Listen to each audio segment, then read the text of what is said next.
You and your wife have a new baby now.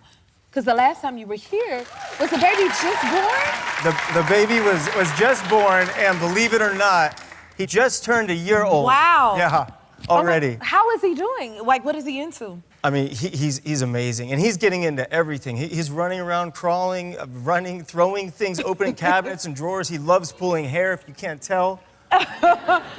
He's so cute. He is. And you have 2 older kids. So what is it like having a new baby in your 40s? Well, I finally feel like I'm ready to be a dad, you know? Oh, now you feel like you're ready to be a dad.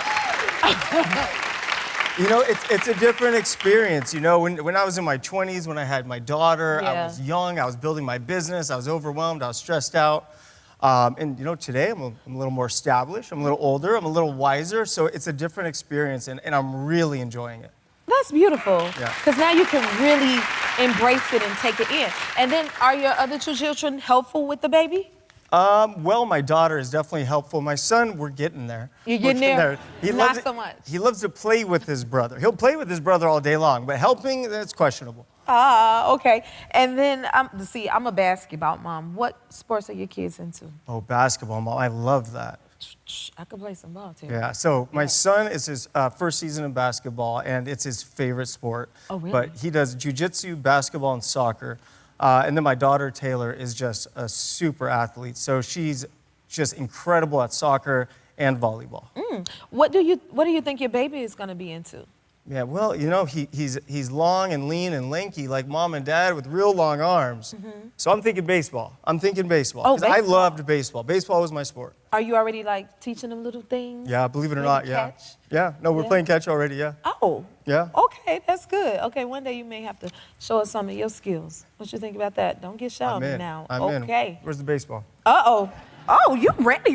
We're always ready. Now, I ain't got no baseball right now. How has your wife been? I know, you know, she's like new into the space that you work in. So how has she been with it all? You know, she's doing incredible. So last year was season 1 of our show, the Flipping El Moussas, and her background is selling real estate. Now, selling real estate and designing and remodeling and building. It's 2 different things. 2 different worlds. So it was a big change for her.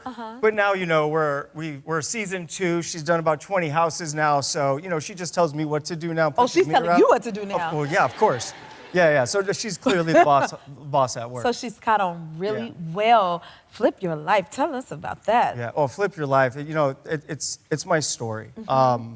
And it's all about turning distress into opportunity, whether it's financial, physical, mental. It doesn't really matter what it is. And the book is kind of like a guide of what you can do to turn your life around. So I'm someone that struggled with addiction, 2-time cancer survivor, different, you know, mental health struggles.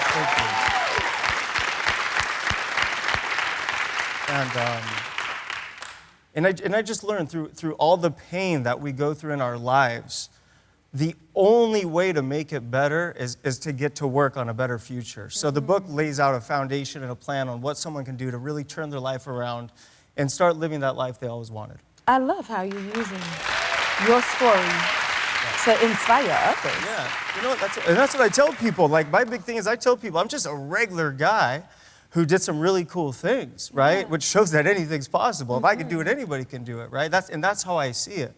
So I wrote that book for 20-year-old Tarek, you know, and man, when I was 20 years old, it was a really, really rough period of my life.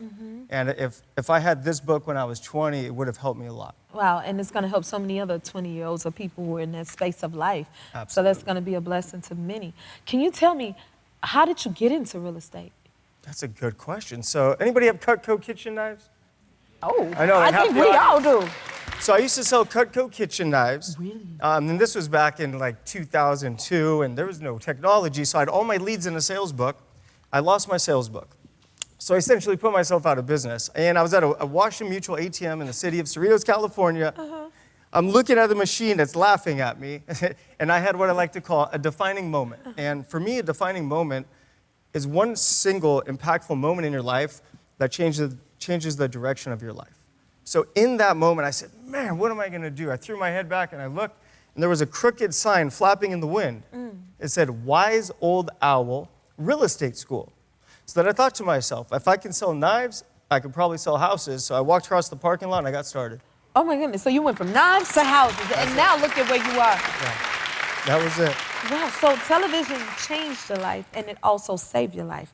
Because a viewer wrote in, tell us about that. Yeah, so season 1 of Flip or Flop aired 2013, and it was very early into filming season 2. We had just started. I received an email. It was from the network that they received.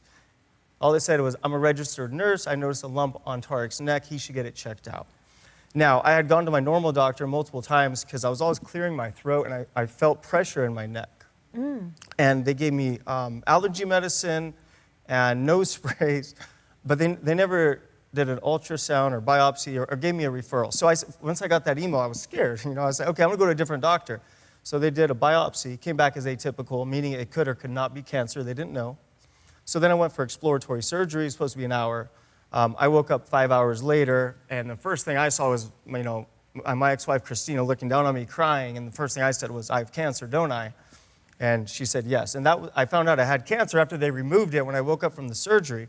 So because of that misdiagnosis, we looked through some old medical records and noticed the irregular testicle exam a year before. So just to be safe, I went and got an ultrasound.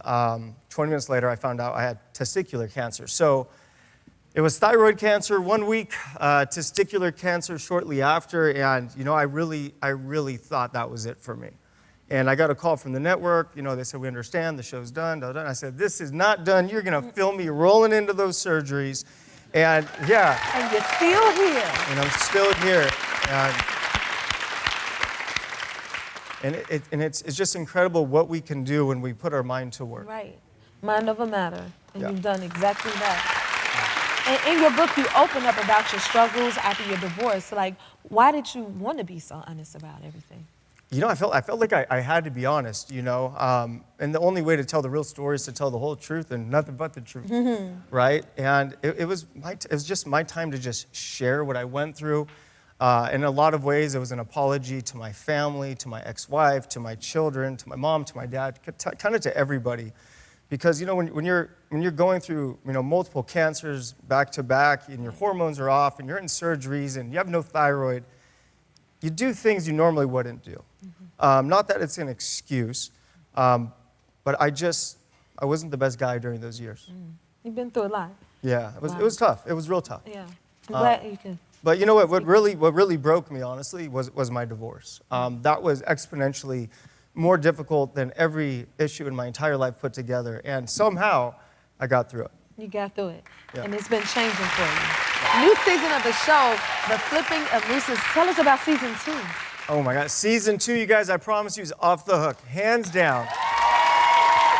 Like, no joke. Wow. Not only the best TV I've ever been involved with, but hands down, the most beautiful houses we have ever done. I am so excited. I can sense your excitement. So excited. You're very passionate about it. Right? Because you got me excited. I want to do some real estate now. It's a whole nother level. What we wanted to do is make normal, everyday 1,200 square foot houses live like a multi-million-dollar home. And with Heather's high-end design look and feel, with my math, we're just making awesome houses. It sounds like it. We can't wait to see this. Now, home renovation can be a bit overwhelming, but you have questions that, we want to ask your take on them. Is that all right? Because I want to learn. I want to be a real estate agent, too. Who better to ask? What room of the house should you put most of your budget in when flipping a home? Oh, when flipping a home. Kitchen and primary bathroom. Kitchen and primary bathroom. Those are the most important? Yeah, now, if all of your house is from 1950 and you want to remodel, you can't just go put in a new kitchen, right? So in that scenario, you want to do new carpet, new paint, new lighting, new handles, new counters, light cosmetic fixes that will make the house look a lot newer. Okay. Y'all listening?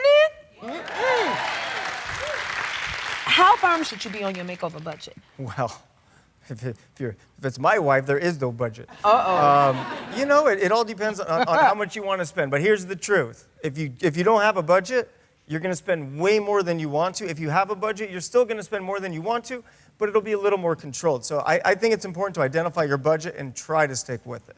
Okay. Stick with the budget. stick with the budget. So is it important to invest in the backyard spaces? Depends on location. So in does that Southern mean? California, for example, indoor-outdoor living, yes, right? So we want patios and fire pits and patio covers.